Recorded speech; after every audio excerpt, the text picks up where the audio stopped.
நீங்க அந்தமானுக்கு ட்ரிப் போகணும்னு பிளான் பண்றீங்களா?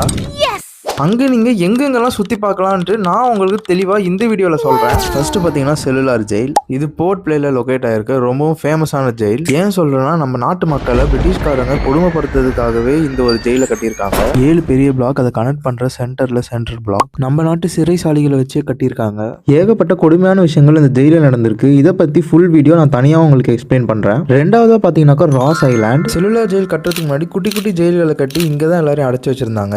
இப்போவும் நீங்கள் போனீங்கன்னா பாலடைஞ்ச நிலைமையில அவ்வளோ பெரிய ஸ்விம்மிங் பூலை கடலுக்கு ஒட்டியே பிரிட்டிஷ்காரங்க கட்டியிருப்பாங்க. அப்போ அந்த காலத்தில் இது எப்படி இருந்திருக்கும்னு நினச்சி பாருங்க. நல்லா மேசிவ் சைஸில் பீரங்கிங்களை நீங்கள் பார்க்கலாம். இதை பார்த்தாலே உங்களுக்கு புரிஞ்சிருக்கும் பிரிட்டிஷ்காரங்களை இந்தியர்கள் எதுக்கிறதுக்கு ஏன் இவ்வளோ கஷ்டப்பட்டாங்கன்ட்டு. இப்போ மூணாவதாக பார்த்தீங்கன்னாக்கா நம்ம ஹேவ்லாக் ஐலாண்டுக்கு வந்துட்டோம். இங்கே இருக்க கிறிஸ்டல் கிளியர் வாட்டருக்காக தான் எல்லாருமே வராங்க. இதை தாண்டி ஜெட்ஸ்கி, பேராகிளைடிங், சம்மரின், ஸ்கூபா டைவிங்னு ஏகப்பட்ட விஷயம் இங்கே இருக்குது. இதை பற்றி நான் உங்களுக்கு பார்ட் 2 வீடியோவில் சொல்கிறேன்.